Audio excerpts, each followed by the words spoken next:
Hey, ¿qué tal, gente? Mi colega de la otra vez se ha vuelto a animar y tenemos otra colabo.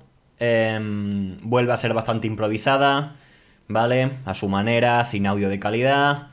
Pero bueno, también tiene su punto así, supongo. Así que os dejo con él. Cuando acabe, haré un par de apuntes rápidos, si eso, y poco más. Hola, muy buenas. Hoy quería hablar de un tema que me ha surgido estudiando para los exámenes de sociología. Es un tema que ya llevaba bastante tiempo dándole vueltas y reflexionando. Es sobre el tema de depresión, ansiedad, que son enfermedades que han ido creciendo en las últimas décadas en España. De hecho, hoy en día el porcentaje de personas que han tenido o tienen una depresión es muy alto, no recuerdo si era en torno al 18%, incluso más, especialmente en mujeres, puede llegar a doblar a la tasa de los hombres. Otra cosa que me llama mucho la atención es que en países como Suecia, Noruega, los países nórdicos, es incluso más alta esta tasa. Llama la atención porque son países que en teoría tienen un estado del bienestar mucho más desarrollado que los nuestros, que en los países del sur, y que la pobreza es mucho menor comparada aquí, la sanidad es ejemplar y en general pues tienen mucha más riqueza por persona y más igualdad, tienen de las mayores tasas de igualdad y de índice de desarrollo humano. Y sin embargo, tienen unas tasas de suicidio, de depresión, de ansiedad más altas que en los países del sur de Europa, como España. Y esto me llama la atención porque, por ejemplo, países africanos o países en vías de desarrollo o subdesarrollados tienen tasas más bajas, tanto de depresión como de ansiedad, como de suicidios. Lo, lo empecé a pensar cuando estudié la carrera de enfermería, tuve contacto también con pacientes mentales, pero nunca, no, bueno, le había dado vueltas al tema que pudiera tener causas sociales, evidentemente, pero no había profundizado tanto. El caso es que hubo un tema en el que hablaba de las identidades de los jóvenes y hablaban, o sea, hacían una encuesta eh, le daban a elegir a los jóvenes entre varias cosas con las que pudieran sentirse identificados. Bueno, el caso es que los resultados dieron que la mayoría se sentía identificado con los de su generación. Y hubo una gran parte que se sentía identificado con todos por igual. Que ahora vamos a ir a esto. Bueno, el resto se sentía identificado mucho menos, creo que eran con el género se sentían identificados, aunque era bajo el porcentaje, en torno al 5%. Se sentían identificados más con la gente de su localidad, con el pueblo o la gente de su ciudad. Supongo que esto sería la respuesta de muchos del pueblo. Y la gente que se identificaba con su clase social era más baja, pero todavía era más baja la gente que se identificaba con su nacionalidad o con una religión. Bueno, el caso es que me llamó la atención porque se estudiaba en términos de modernidad y posmodernidad y valores tradicionales, en los que los valores tradicionales serían, por ejemplo, la nacionalidad y la religión, por ejemplo. Los valores de la modernidad serían tipo clase social o estatus socioeconómico. Y los valores de la posmodernidad eran unos que estaban floreciendo, que no los he mencionado antes, que se relacionaba con la identidad con gustos. Por ejemplo, gente que se identifique más con gente que es de su mismo equipo de fútbol o que juega el mismo videojuego o que le gusta la misma música. Y estaba creciendo ese tipo de identidades. Vale. Mi análisis parte un poquito de aquí. Yo creo que estamos en un proceso en nuestra sociedad, en la que estamos en un cambio entre una sociedad con valores que serían de la modernidad, que serían valores más materiales, en los que los principios son el de acumular riqueza, tener una estabilidad económica, tener un estatus social más alto. Y estamos casando a valores posmodernos que irían más relacionados con valores ideales, que serían, por ejemplo, el tener un trabajo en el que seas feliz, la igualdad, la no contaminar la tierra, salvar a los animales. Y en este proceso de cambio, podría ser que muchos jóvenes se han sentido confusos, desorientados y han llegado a un punto en el que no se sientan identificados con nada. ¿Qué quiere decir esto? Que igual pueden pertenecer a la sociedad, pueden trabajar juntos, simplemente que no sientan que pertenezcan a ningún grupo, no pertenecen a nada, están en la anomia, el espacio sin reglas. Es verdad que a ver, la tasa de depresión y ansiedad no sé en cuándo empezó a subir, pero sí que es posible que la falta de identidades esté tanto llevando a mucha gente a esos puntos de depresión, de ansiedad, de suicidio, y a otros, como forma de paliarlo, están buscando nuevas identidades, como los gustos, por ejemplo, a identificarte con alguien de tu gusto, nuevos grupos, y por otro están haciendo otra gente que está volviendo a valores tradicionales o de la modernidad. Por ejemplo, nacionalistas nuevos está habiendo un repunte, o de fundamentalistas religiosos también está habiendo un repunte.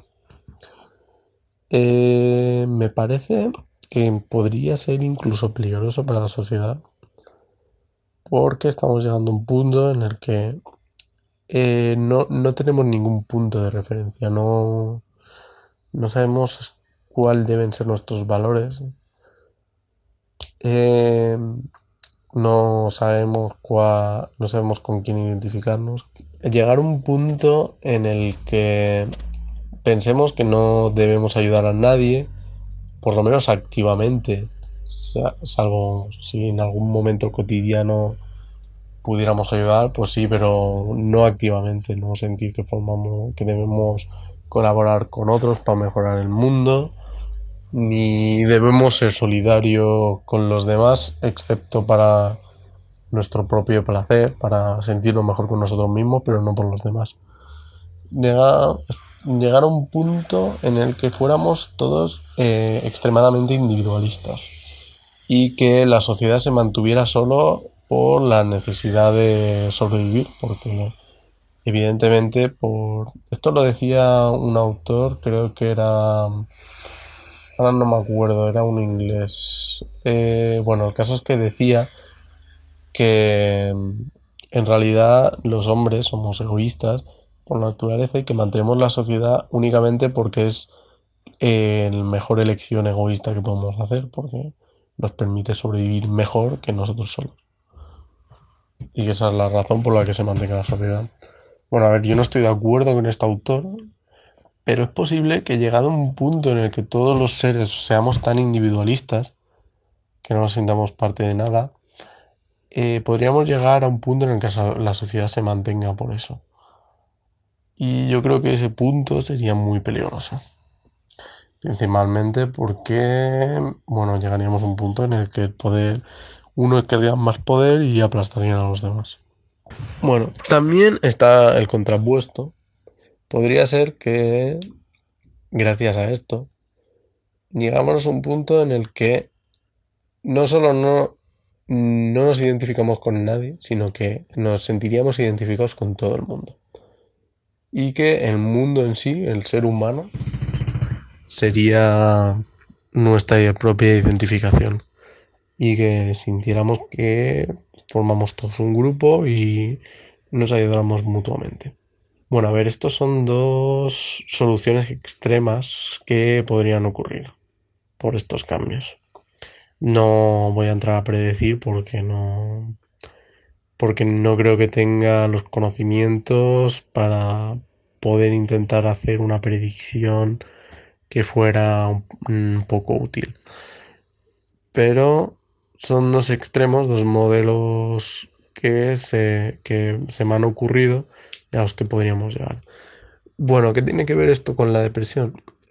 El caso es que una parte importante de las personas que se deprimen o que tienen ansiedad realmente son porque hemos entrado en un tipo de sociedad en la que ahí está existiendo una epidemia de soledad y un exceso de trabajo. Yo creo que son los dos puntos principales. No solo exceso de trabajo, porque, bueno, cualquiera te dirá que, bueno, hace 100 años picaban piedra y estaban ahí muertos y no tenían depresiones. Bueno, yo te digo, vale. Pero sí que es verdad que ahora estamos constantemente en actividad, estamos constantemente intentando competir, intentando adaptarnos a la sociedad. Es una sociedad muy dinámica y que tenemos que estar constantemente ajetreados, no tenemos casi tiempo para descansar la mente y que muchas veces muchos jóvenes escapan a ello, pues consumiendo droga, consumiendo alcohol. Es como el esclavo que espera el fin de semana para huir, por así decirlo. Lo cual acrecenta todavía más la ansiedad y la depresión, pero bueno. El caso es que este ritmo de vida está provocando que haya mucha más ansiedad, mucha más depresión, que están correlacionadas. Y, por ejemplo, el tema de los ansiolíticos, se están creando ansiolíticos en masa y se está drogando a la gente para poder mantener esos ritmos de vida. Bueno, cualquier persona que lo piense así, verá que es un poco inhumano incluso. O sea, estamos fabricando ansiolíticos en masa para poder drogar a la gente para que soporte el ritmo de vida. Y a su vez, por ejemplo, la misma fabricación de ansiolíticos en masa requiere una fuerza de trabajo increíble, gente trabajando constantemente para fabricarlos y que muchos de esos trabajadores los tendrán que consumir para aguantar el ritmo de vida. Pero bueno, es un ejemplo de la cadena que se ha formado que es completamente inhumana y que está llevando pues a gente a suicidarse y que, por ejemplo, en países de África no ocurre. Aunque tengan más pobreza, no tienen el ritmo de vida que tenemos en las sociedades occidentales y que se refleja en eso, en tasas mucho más bajas. Eso no quiere decir que no exista ni la depresión ni la ansiedad. La depresión y la ansiedad son enfermedades y existen desde hace milenios, pero está claro que hay condiciones en las que se genera mucho más rápido. Vale, otra de las causas, la soledad, es la que se está creando justamente por la crisis de identidades y por otras causas como eh, que se prima el individualismo y que en general nos alejamos más de la familia, la gente tampoco se vuelve menos familiar. No es como antiguamente que tú vivías y tenías ahí a toda tu familia y estabas comías con tu familia y siempre tenías a alguien. Ahora incluso hay gente que no está con su familia, no tiene ni siquiera ese apoyo básico. Entonces, son problemas que deberíamos intentar paliar, pero que muchas veces intentamos resolverlos con los mismos métodos que los hemos creado. Por ejemplo, intentamos investigar sobre esos temas, intentamos crear nuevos fármacos, intentamos crear nuevos tratamientos, hacer campañas de prevención, de promoción de la salud. Y al final son mucho esfuerzo, mucha competitividad que se pone en marcha para resolverlo con la mayor eficiencia y no deja de ser lo mismo que lo ha creado, porque al final, por ejemplo, la investigación hoy en día no deja cada vez es más competitiva para crear, para obtener para obtener algo tangible, algo eficiente, para obtener resultados. y se compiten mucho y es verdad que que es más eficiente. Hoy en día se descubren 1000 cosas al año, pero a su vez esto, sobre todo en salud, es paradójico porque esto está creando muchos problemas en la sociedad y para resolverlo intentamos investigarlo más, intentamos poner más empeño en resolverlo. No digo que no haya que poner empeño, sino que resulta un poco paradójico que nuestra única solución sea lo mismo que la esté creando. El caso es que algo que me llama la atención es precisamente que, por ejemplo, en nuestros orígenes, cuando el hombre vivía en tribus, para empezar, los grupos eran muy identitarios con ellos mismos. Todo el mundo se sentía identificado pues, con su tribu. Los problemas de soledad serían probablemente casi inexistentes. Evidentemente siempre habría alguien que se sintiera solo.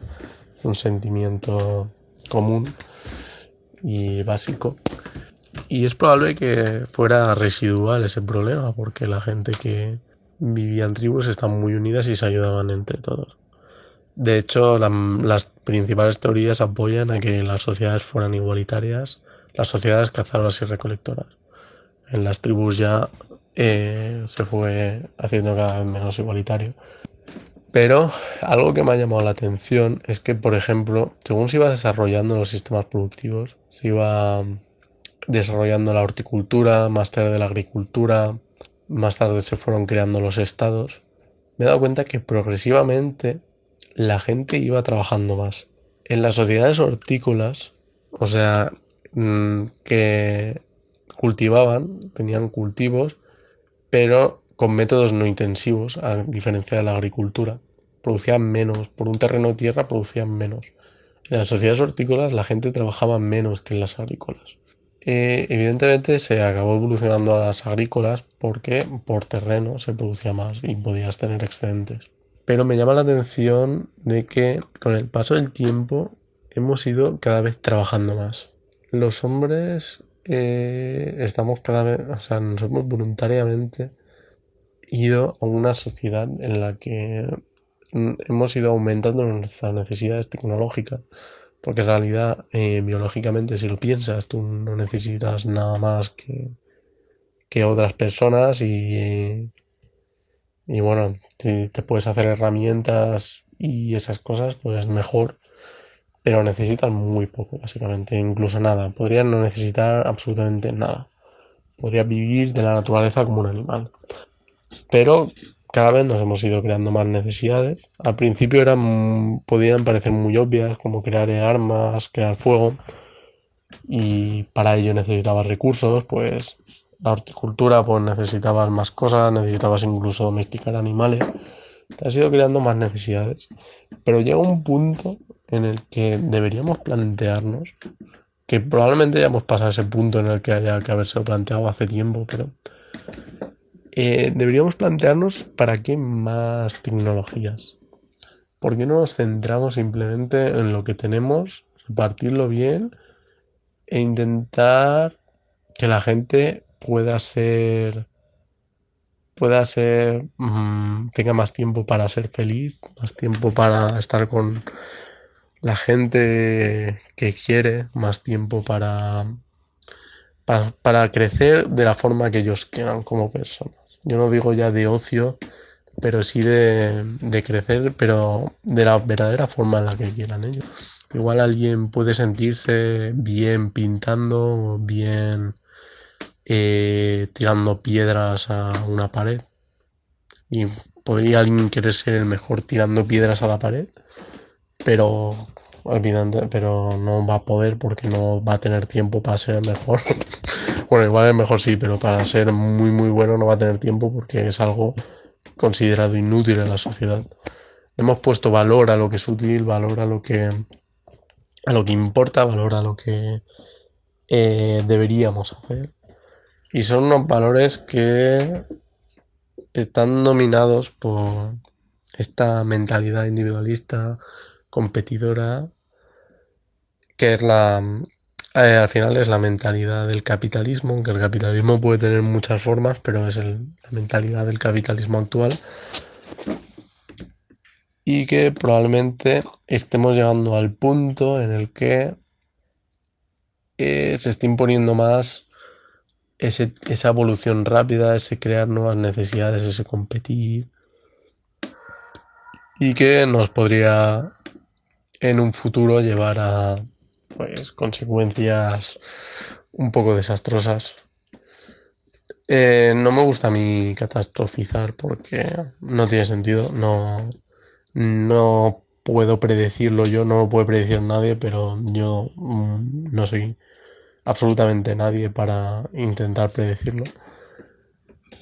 Pero es una posibilidad que llegamos a un futuro en el que prácticamente solo trabajemos, que para que podamos mantener ese nivel de trabajo recurramos a fármacos, recurramos a tratamientos o a algo que se haya investigado, mil formas que se haya investigado para poder mantener esos niveles, que seamos la sociedad más óptima posible, pero que el sentimiento de soledad, el sentimiento de no sentirse parte de nadie, de no tener unas reglas que seguir, que no tener absolutamente nada y se generalice ya a toda la sociedad. Me parece un poco preocupante porque además estoy ya en esa etapa de mi vida en la que pues ya probablemente debería estar intentando independizarme, intentar trabajar lo máximo posible, por lo que me han dicho. O sea, yo mismo debería. Pero a veces tengo esa sensación, ese sentimiento que no lo hablo mucho con la gente, pero que supongo que mucha gente lo tendrá, ese sentimiento de volver a algo más básico, ¿no? ¿No? De ¿por qué tengo que hacer yo todo esto? ¿Por qué no puedo estar yo tranquilo o sea, produciendo mi comida, estando tranquilamente con mi familia, yo qué sé, en el campo, sin que nadie me moleste, sin tener que estar ahí trabajando 8 horas diarias o más, sin tener que estar preocupándome por todo,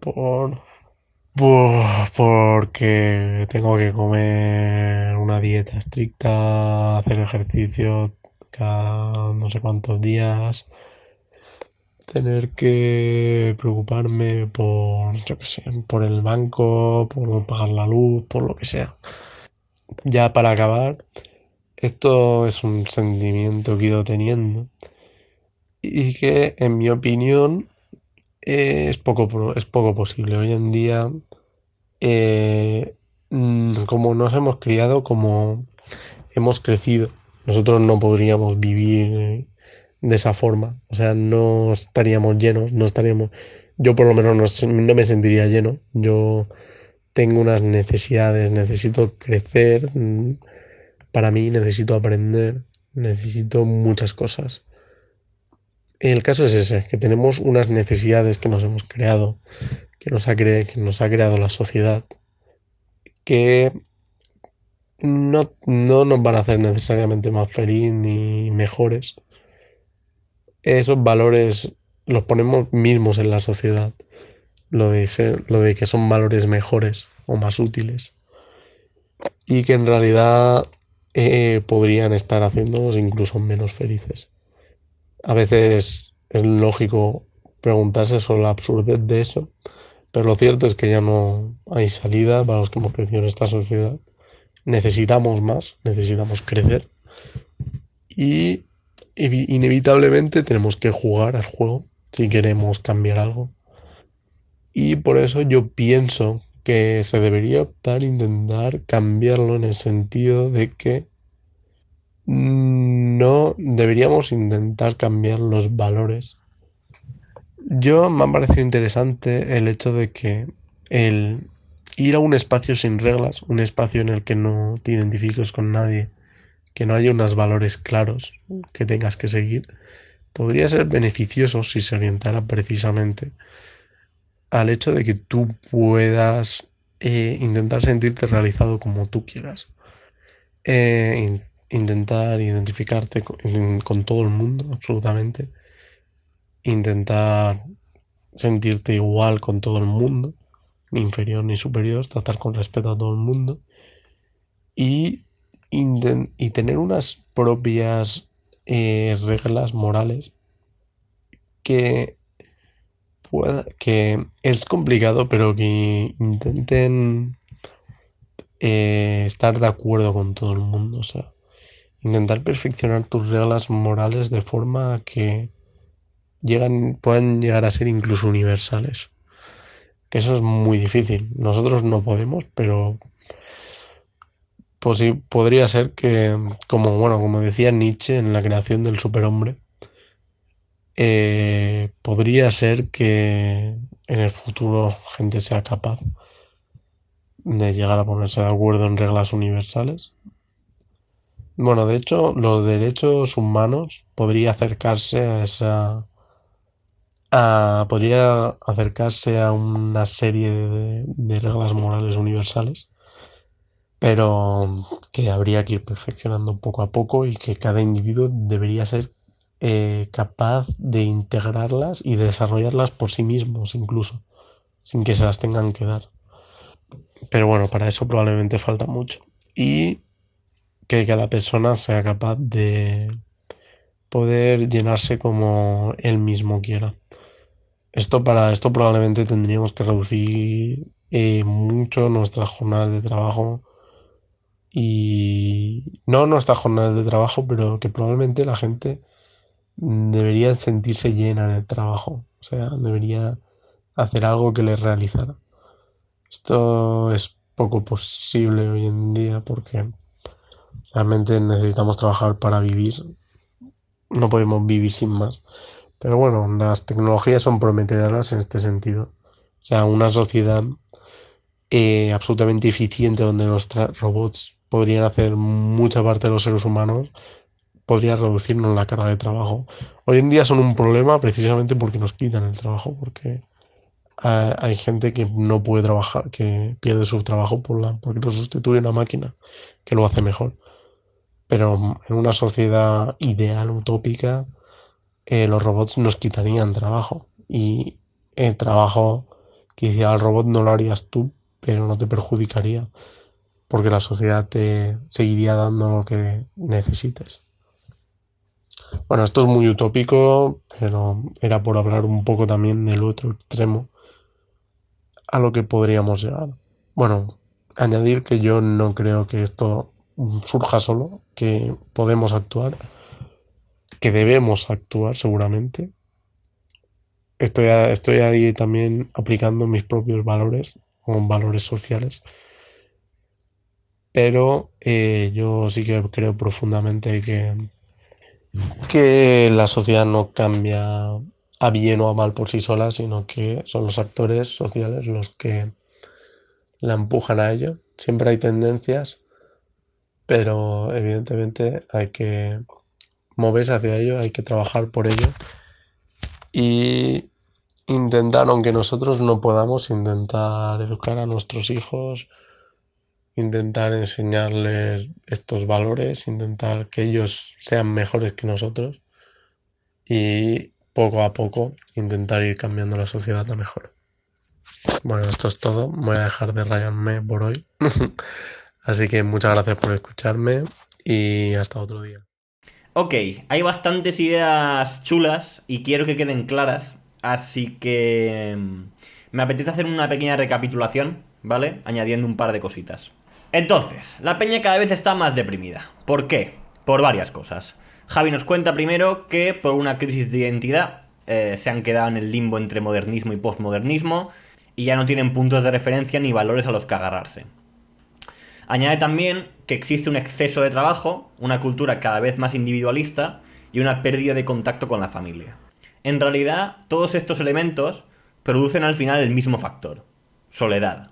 Ese es, diría, el verdadero motor de la depresión o de la ansiedad. La falta de vínculos, de conexiones. La crisis identitaria es evidente porque te hace sentir más solo. Sientes que no perteneces a nada ni a nadie, ¿no? La cultura individualista y el desapego a la familia, por otra parte, más de lo mismo. No incitan precisamente a crear vínculos. La guinda del pastel es el exceso de trabajo, que no solo te quita tiempo para establecer esas posibles conexiones, sino que también te impide parar, reflexionar y evitar caer en la trampa, ¿no? Tenemos entonces una masa de gente deprimida o ansiosa que trata de encontrar clavos a los que agarrarse, puntos de referencia. Y Javi nos dice que lo consiguen de dos maneras. Una, resucitando valores tradicionales, de ahí los repuntes que nos comentaba Javi, o creando nuevos. En cualquier caso, fragmentando. Este punto es interesante. Recuerdo un vídeo de Aime que hablaba de algo parecido.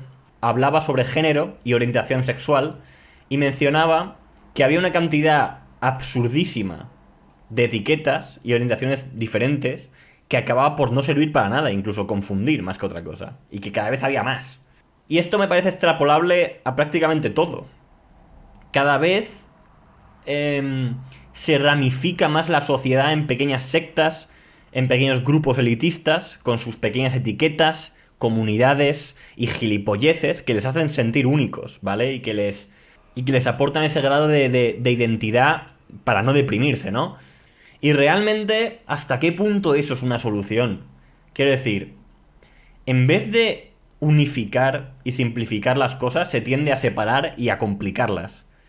De hecho, este colega me dijo una vez: tío, ¿por qué en vez de haber 100.000 géneros y 100.000 putas historias, no se tiende justo a lo contrario? Y no se refería a que hubiese dos géneros, por ejemplo, sino que hubiese uno solo. El género humano, y a tomar por culo. Me pareció una idea potente. Estamos cada uno luchando por nuestras parcelitas de identidad y de gilipolleces de etiquetas, cuando en realidad coger y simplificar cosas que se pueden simplificar y unir nos daría a lo mejor más fuerza. Porque toda esa fragmentación al final hace que perdamos fuelle y no consigamos los objetivos que queremos, por ejemplo. Y que pueden ser compartidos, eso es lo peor. Pero bueno, volviendo al vídeo, esa masa que fragmenta todo tendría por lo visto dos extremos posibles.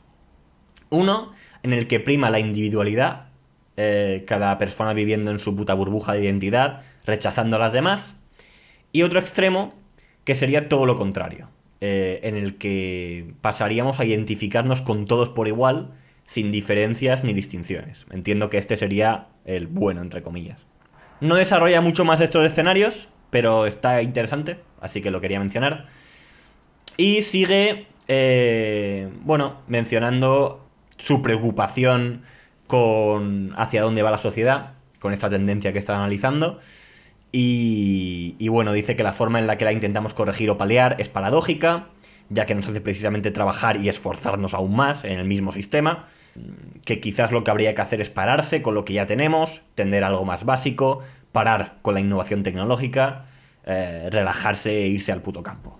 Pero, interesante, matiza enseguida que ya no es posible para nuestra generación, que habiendo crecido en esta sociedad, tenemos ya tantas necesidades integradas que sería imposible, que tenemos que jugar al juego. Esto lo quería destacar también, ya que es de las pocas veces que me he planteado el cambio de esa manera. Y tiene sentido. Por mucho que hagamos, solo estaríamos sembrando. El trabajo lo tiene que seguir tu hijo, o los hijos de tu hijo. Es decir, la importancia de mantener la lucha a través de las generaciones, de enseñar esos valores poco a poco, de ese cambio lento en la sociedad, creo que no se habla demasiado de eso. Y no sé, me ha parecido realista y potente y joder, es que el trabajo lo van a terminar las generaciones futuras. Bueno, si es que se termina algún día, así que de ahí la importancia de la educación, de qué le transmites a los demás y sobre todo a las generaciones futuras, ¿no? En eso hay que trabajar y en eso hay que pensar también. Pensamos en cuánto va a durar nuestra vida, pero no pensamos... Bueno, por lo menos yo no había pensado tanto en esto hasta ahora. Supongo que también cuando te acerques más a la edad de tener hijos y tal, lo irás pensando más. Ir pensando en el legado y en intentar que tus hijos sean mejores que tú. Joder, es bonito, tío. Es muy bonito. En fin, me he saltado un montón de cosas. Al final son temas que de una manera u otra se han visto también en otros vídeos. Aquí había cosas del de caprichos, por ejemplo, del de capas de profundidad, seguro. Del de etiquetas que hice hace 1000 años. y de otros muchos, porque he hecho demasiados putos vídeos ya, que no sé hasta qué punto estamos repitiendo cosas, pero bueno. Aún así son temas en los que se podría profundizar hasta el infinito, tan solo rascamos la superficie la mayoría de veces. Pero bueno, no es momento de liarse más en este vídeo precisamente. Así que nada más. Os animo y recuerdo que me podéis enviar vuestras grabaciones y lo que queráis al correo para colaborar. La edición la hago yo, sin problemas. Y nada, paz.